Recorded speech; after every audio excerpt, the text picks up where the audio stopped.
ආයුබෝවන් හැම දෙනාටම. අදත් අපි අලුත් සංගීත පාඩමක් සමග මේ වීඩියෝ ඔස්සේ ඔබව හමු වෙනවා. අද පාඩම බටහිර සංගීත පද්ධතියේ සංගීත භාණ්ඩ වර්ගීකරණය. පාඩමට යන්න ප්‍රථම බටහිර සංගීතය කියන්නේ කුමක්ද කියලා කෙටියෙන් පැහැදිලි කරගමු. යුරෝපා මහද්වීපය තුළ නිර්මාණය වූ සංගීතය බටහිර සංගීතය කියලා හඳුන්වනවා. මෙහි මූලික සිද්ධාන්ත නිර්මාණය වන්නේ ග්‍රීසිය හා රෝමය කියන රටවල් වල. පල්ලියේ දේවගීතිකා ගායනා කිරීමේදී අනුගමනය කළ ක්‍රමවේදයන් බටහිර සංගීතයේ මූලික සිද්ධාන්ත වශයෙන් ස්ථාපිත වූ බව පිළිගැනෙනවා. බටහිර සංගීත පද්ධතියේ මුල් තැන හිමිවන්නේ වාදනයටයි. වාදනයට මූලිකත්වය හිමිවන නිසාම මෙම පද්ධතියේ භාවිතා වන සංගීත භාණ්ඩද වැඩි ප්‍රමාණයක් දකින්න පුළුවන්. වාදන භාණ්ඩ 100කට ආසන්න ප්‍රමාණයක් යොදා නිර්මාණය කරන සිම්ෆනි නම් ශාස්ත්‍රීය නිර්මාණය තුල අප කතා කරන සංගීත භාණ්ඩ සෑම එකක්ම පාහේ දක්නට ලැබෙනවා. ඔබට දැන් පෙනෙන්නේ සිම්පනි සංගීත නිර්මාණයක රූප සටහනක්.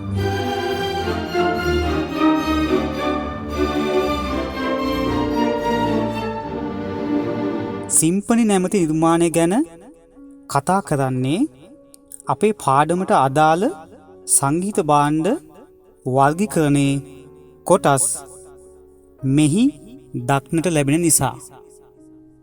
එකම හැඩහුරුකමෙන් යුක්ත විවිධ ප්‍රමාණයන්ට අනුව නිර්මාණය කරන ලද සංගීත භාණ්ඩ රාශියක් මෙම වර්ගීකරණයේදී අපිට දකින්න පුළුවන්. ඒවා විවිධ ස්වර පරාසයන් වාදනය කළ හැකි ආකාරයෙන් නිර්මාණය කර තිබෙනවා. දැන් බලමු බටහිර සංගීත පද්ධතියේ සංගීත භාණ්ඩ කුමන ආකාරයටද වර්ග කරලා තියෙන්නේ කියලා. භාණ්ඩ ප්‍රධාන කොටස් 4ක් යටතේ වර්ග කරලා තියෙනවා. නාද උත්පාදනයට බලපාන සාධක, භාණ්ඩයේ තැනුම් ද්‍රව්‍ය, වාදන ශිල්පක්‍රම අනුව එම වර්ගීකරණය සිදු කරලා තියෙනවා. වර්ගීකරණයේ ප්‍රධාන කොටස් 4යි. ස්ට්‍රින් භාණ්ඩ, වුඩ් වින් භාණ්ඩ, බ්‍රාස් වින් භාණ්ඩ හා පර්කෂන් භාණ්ඩ. දැන් ස්ට්‍රින් භාණ්ඩ පිළිබඳ කතා කරමු. ස්ට්‍රින් ඉන්ස්ට්‍රුමන්ට් කියන්නේ තත් සහිත භාණ්ඩ. ඇදුණු තතක් කම්පනය වීමෙන් මෙහි හඬ නිර්මාණය වනවා. උදාහරණ: violin, viola, violin cello, double bass, English mandolin, banjo, Hawaiian guitar, Spanish guitar, lute, harp. ඉහත භාණ්ඩ අතරින් violin, viola, cello, double bass යන භාණ්ඩ තත් පවුලට අයත් නැතිනම් ස්ට්‍රින් පවුලට අයත් භාණ්ඩ ලෙස හඳුන්වනවා. මෙම රූප සටහනෙන් පෙනෙන්නේ එම භාණ්ඩ පවුලයි. ස්ට්‍රින් භාණ්ඩ අණු කොටස් දෙකකට බෙදෙනවා. බෝ එකක් නැතිනම් අලුවක් ආධාරයෙන් වාදනය කරන භාණ්ඩ. ඇඟිලි තුඩු මගින් හෝ පික් නැතිනම් වෙනත් උපකරණයක් ආධාරයෙන් වාදනය කරන භාණ්ඩ. බෝ එකක් ආධාරයෙන් වාදනය කරන භාණ්ඩ බෝ වින් ඉන්ස්ට්‍රුමන්ට් කියලා හඳුන්වනවා. පික් එකක් හෝ ඇඟිලි තුඩු මගින් හෝ වෙනත් උපකරණයක් මගින් වාදනය කරන භාණ්ඩ ප්ලකින් ඉන්ස්ට්‍රුමන්ට් කියලා හඳුන්වනවා. ඉහත භාණ්ඩ අතරින් හාප් නැමැති භාණ්ඩය පමණක් ඇඟිලි තුඩු මගින් වාදනය කරනවා. මීට අමතරව English mandolin, banjo, Hawaiian guitar, Spanish guitar හා ලූට් යන භාණ්ඩ ප්‍රේටඩ් භාණ්ඩ ලෙස නම් කරනවා. ඒ කියන්නේ එම භාණ්ඩයන්හි ඇඟිලි පූරුව මත ස්වර ස්ථාන සලකුණු කිරීමට යොදන ප්‍රෙට් යොදා තිබෙනවා. එනිසා එම සංගීත භාණ්ඩ ප්‍රෙටඩ් ඉන්ස්ට්‍රුමන්ට් යනුවෙන්ද හඳුන්වනවා. දැන් අපි වින්ඩ් කියන භාණ්ඩ වර්ගය බලමු. සුළඟේ ආධාරයෙන් නැතිනම් පිඹීමෙන් හඬ නිපද වෙන නිසා වින්ඩ් යනුවෙන් නම් කරලා තියෙනවා. වින්ඩ් වර්ගයට අයත් භාණ්ඩ නැවත අණු කොටස් දෙකකට බෙදනවා. Wood wind, brass wind. දැවයෙන් හෝ දැව කොටස් යොදා නිර්මාණය කරන ලද භාණ්ඩ වුඩ් වින් භාණ්ඩ යනුවෙන් හඳුන්වනවා. පිත්තල හා මිශ්‍ර ලෝහ අඩංගු කරලා නිර්මාණය කරන ලද භාණ්ඩ බ්‍රාස් වින් යනුවෙන් හඳුන්වනවා. බටහිර සංගීත භාණ්ඩ කොටස් 4ක් යටතේ වර්ග වෙන්නේ වින් කියන භාණ්ඩ මේ ආකාරයෙන් අණු කොටස් දෙකකට වෙන් වෙන නිසා බව ඔබ මතක තබා ගන්න. වුඩ් වින් වර්ගයට අයිති භාණ්ඩ නැවතත් බෙදනවා. Single reed, double reed, reedless. Reed යනු දැවයේ නිර්මාණය කළ කුඩා පතුරක්. මේකට ඉපියාව කියලත් කියනවා. සිංගල් රීඩ් භාණ්ඩයන්හි තියෙන්නේ තනි ඉපියාවක්. ඉපියා දෙකක් භාවිතා කරන භාණ්ඩ ඩබල් රීඩ් යනුවෙන් හඳුන්වනවා.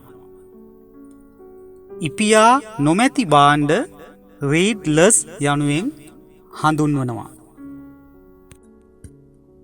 වුඩ්වින් සංගීත භාණ්ඩ සඳහා උදාහරණ බලමු. ක්ලැරිනට්,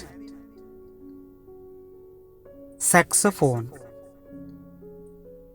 ඕබෝ, බැසූන්, ඩබල් බැසූන්, කෝ ඇංගලිස් නැතිනම් English horn, flute, පිකලෝ, recorder flute. ඉහත භාණ්ඩ අතරින් ක්ලැරිනට්, සැක්සෆෝන් කියන භාණ්ඩ සිංගල් රීඩ් ගණයට අයිති වෙනවා. ඒ කියන්නේ තනි ඉපියාවක් යොදා වාදනය කරන භාණ්ඩ. ඕබෝ, බැසූන්, ඩබල් බැසූන්, ඉංග්ලිෂ් හෝන් යන භාණ්ඩ ඩබල් රීඩ් භාණ්ඩ ලෙස හඳුන්වනවා. ඒ කියන්නේ භාණ්ඩයේ ඉපියා දෙකක් යොදා තමයි වාදනය සිදු කරන්නේ. කොන්සර්ට් ප්ලූට්, පිකලෝ, රෙකෝඩර් ප්ලූට් කියන භාණ්ඩ රීඩ් භාවිතා නොවන නැතිනම් රීඩ්ලස් භාණ්ඩ ලෙස හඳුන්වනවා. රීඩ් යනු කුමක්දැයි තවදුරටත් අවබෝධ කර ගැනීම සඳහා මෙම රූප සටහන බලන්න. ඔබට දැන් පෙනෙන්නේ ක්ලැරිනට් හා සැක්සෆෝන් යන භාණ්ඩ වෙනුවෙන් යොදන රීඩ් කොටස්. ඒ වගේම එම රීඩ් කොටස සවි වන මවුත් පීස් නම් කොටස්. මවුත් පීස් කොටසට රීඩ් කොටස සවි කර සංගීත භාණ්ඩයට සම්බන්ධ කරනවා. දැන් පෙනෙන්නේ රීඩ් දෙකක් නැතිනම් ඩබල් රීඩ් වර්ගයේ භාණ්ඩයකට එම කොටස කෙසේ නිර්මාණය කර තිබෙනවාද යන්න. මවුත් පීස් නම් කොටසක් මෙහි දක්නට ලැබෙන්නේ නැහැ. ඉපියා දෙක කුඩා බටයක් තුලට යවා එම කුඩා බටය සංගීත භාණ්ඩයේ සුළම් පිඹින ස්ථානයට සවි කරලා තියෙනවා. රූප සටහන් හොඳට නිරීක්ෂණය කිරීමෙන් මෙය අවබෝධ කරගන්න. ඔබ දකින්නේ ඕබෝ නැමැති සංගීත භාණ්ඩයට අදාළව ඩබල් රීඩ් කියන කොටස සම්බන්ධ වෙලා තියෙන ආකාරය. රීඩ් භාවිතා වන භාණ්ඩයන්හි හඬ නිර්මාණය වන්නේ එම රීඩ් කොටස නැතිනම් ඉපියාව කම්පනය කරවීමෙන් නලාව තුලට ඇතුල් වන වාත කඳ නිසා බව මතක තබා ගන්න. දැන් බ්‍රාස් වර්ගයට අයත් සංගීත භාණ්ඩ බලමු. උදාහරණ ට්‍රම්පට්, යුෆෝනියම්, බැරිටෝන්, ටියුබා, ෆ්‍රෙන්ච් හෝන්, තොම්බ්‍රෝන්, සෝසාෆෝන්, කෝනට්, බියුගල්. මෙම භාණ්ඩයන්හි හඬ නිපදවන්නේ මවුත් පීස් නම් කොටස තුලින්. එම කොටස තුල දෙතොල් කම්පණය වන ලෙස තබා සුළම් පිඹීමෙන් හඬ නිර්මාණය වනවා. දැන් ඔබට මවුත් පීස් නම් කොටස් දැක්වෙන රූප සටහන් පෙනෙනවා. මේ මවුත් පීස් එක් සංගීත භාණ්ඩය අනුව විවිධ ප්‍රමාණයන්ගෙන් නිර්මාණය කරලා තියෙනවා. දැන් පර්කර්ෂන් කියන සංගීත භාණ්ඩ වර්ගය ගැන බලමු. ගැටීමෙන් හඬ උපදින භාණ්ඩ මෙම වර්ගයට අයිති වෙනවා. දැව හෝ ලෝහ වලින් හෝ නිර්මාණය කරන ලද මෙම භාණ්ඩ මුහුණත ආවරණය සඳහා කෘත්‍රිම සම් යොදාගෙන තිබෙනවා. මෙම වර්ගයේ භාණ්ඩ නැවත අණු කොටස් දෙකක් යටතේ වර්ග කරනවා. ඉන්ඩිෆිනිට් පිච් හා ඩිෆිනිට් පිච්. ස්ථිර වශයෙන් නාද ස්ථාන නොමැති භාණ්ඩ ඉන්ඩිෆිනිට් භාණ්ඩ ලෙස හඳුන්වනවා. මේවායින් කරන්නේ තාල වාදනය. ඒ කියන්නේ මෙම භාණ්ඩ සියල්ල තාල වාද්‍ය භාණ්ඩ. උදාහරණ bass drum, side drum, tenor drum, cymbal, triangle, tambourine. ස්ථිර වශයෙන් නාද ස්ථාන පිහිටන භාණ්ඩ ඩිෆිනිට් ගණයට වැටෙනවා. ස්වර වාද්‍ය භාණ්ඩ තමයි මේ භාණ්ඩ ලයිස්තුවේ අපිට දකින්න පුළුවන්. උදාහරණ ග්ලොකන්ස්පීල්, වයිබ්‍රෆෝන්, සයිලෆෝන්, ටියුබ්ලර් බෙල්ස්, මාරිම්බා. හොඳයි, මා අද ඔබට කියා දුන්නේ බටහිර සංගීත පද්ධතියේ සංගීත භාණ්ඩ කුමන ආකාරයටද වර්ග කරලා තියෙන්නේ කියලා. එම භාණ්ඩ සඳහා උදාහරණද ඔබට මා පෙන්නුවා. පාඩම නැරඹූ ඔබට ඔබේ දැනුමට යමක් එකතු වුණා නම් එය තමයි මෙම පාඩමේ බලාපොරොත්තුව. නැවතත් දවසක මෙවැනිම පාඩමක් සමග නැවත හමු වෙනතුරු ඔබ සැම දෙනාට සුබ දවසක් ප්‍රාර්ථනය කරනවා. ස්තුතියි.